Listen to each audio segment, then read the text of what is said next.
Hi, I'm Alice. And I'm Greg. And today we are at Las Brujas Bar. It's in Edificio Rio de Janeiro, Also known as La Casa de las Brujas.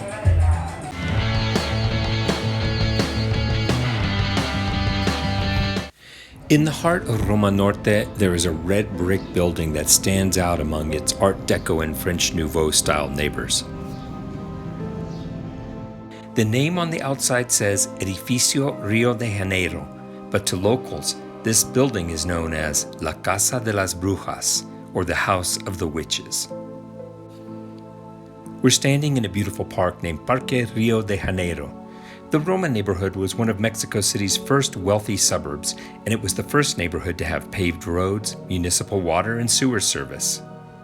Edificio Rio de Janeiro was built in 1908 as a luxury hotel at the request of Mexican President Porfirio Díaz. Díaz needed it to house wealthy foreign visitors to Mexico City for the centennial celebrations and to showcase the new up-and-coming neighborhood of Roma. Díaz was also an investor in Roma. The building's eclectic Gothic-inspired design was the brainchild of British architect R.A. Pidgeon. But it was one architectural detail on the corner of this building that caught the imaginations of passersby. A square, turreted roof with two false windows, giving the impression of a face topped by the classic pointed witch's hat. It wasn't long before the neighborhood children began to associate the older, well-heeled clientele they saw entering the hotel with the witch-like face in the tower. They dubbed it La Casa de las Brujas, but that's only where the story of this building's legend begins. The exterior of Edificio Rio de Janeiro remains essentially unchanged from its original appearance. A top-to-bottom Art Deco remodel of the interior was completed in the 1940s by renowned Mexican architect Francisco Serrano. For the first half of the 20th century, the Roma neighborhood remained exclusive and affluent, but by the 1960s, Roma was considered an unsafe and slightly derelict neighborhood. The once elegant hotel became an apartment building, and around this same time, a woman known for performing miraculous cures and so-called psychic surgery moved into La Casa de las Brujas. Barbara Guerrero, known popularly as Pachita, was born in 1900 in Parral, Chihuahua, and by the age of 3, she began experiencing visions of otherworldly beings. By the age of 5, she was already exhibiting what some call ESP, the ability to read minds and foretell future events. She gained a reputation for being a curandera or healer before she reached adulthood and became highly sought after. By the time she reached Mexico City, her reputation had preceded her. Pachita's time at La Casa de las Brujas is shrouded in myth and mystery, and no definitive source places her in any particular room here.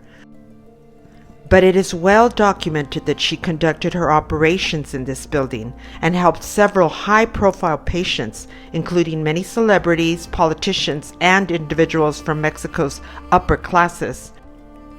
It's important to note that Pachita's patients came from all walks of life. She refused to accept payment for her services, insisting that she was merely a vessel or a conduit to a higher power. A power that was working through her. Pachita referred to that higher power as hermanito, or little brother. She claimed that hermanito was the spirit of the last Aztec emperor, Cuauhtémoc.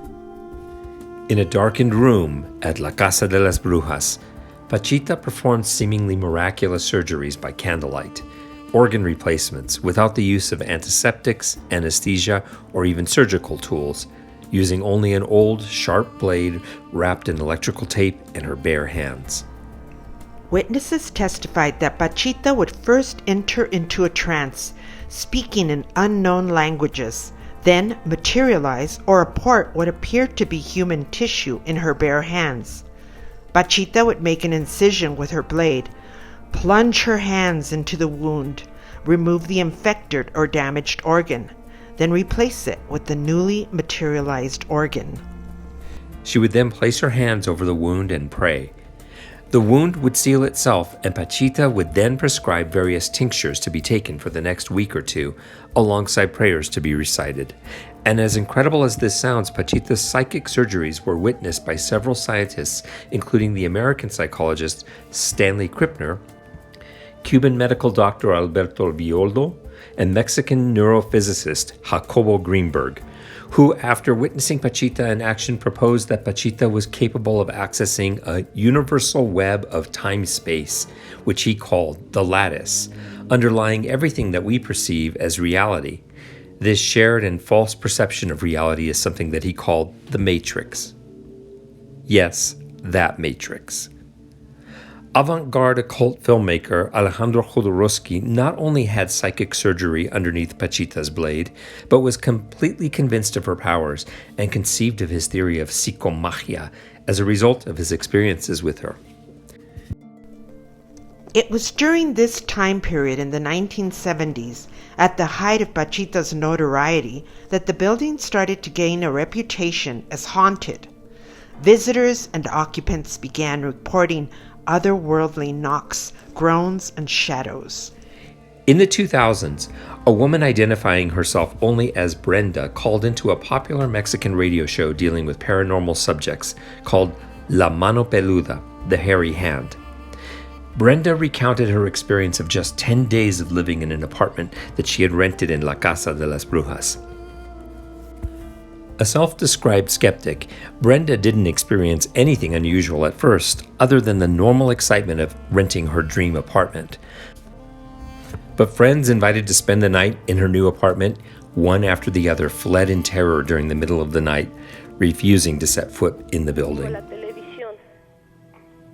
Yo me dormí con la luz encendida y a las 5 de la mañana mi amiga se apareció en la puerta y me dijo, ¿ya me voy? Dije, ¿por qué? Son las 5 de la mañana. Dijo, no me importa, te voy a dejar mi auto y me voy a tomar un taxi porque no puedo dormir. Siento una presión en el pecho. Finally, Brenda asked someone who was interested in the paranormal to check out her apartment. A series of questions provided the answer that a dark force was present, and soon afterwards, Brenda and her friend claimed that demonic faces began to appear on the white walls of her apartment.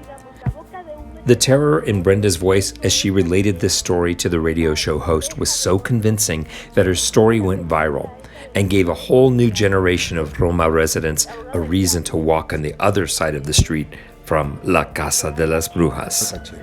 Y toda la pared está inundada de esas cosas. Sí. Pero toda la pared. Y yo nunca había visto nada semejante en una pared blanca. Y están todos furiosos. Y son realmente demonios. Sí. It's worth mentioning that the street level of this historic building now houses a beautiful bar called Las Brujas.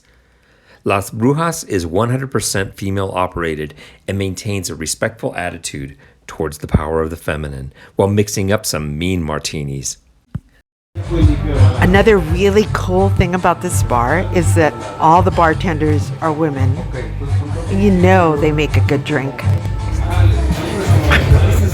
Super dirty martini. They actually grind a little bit of olive in here.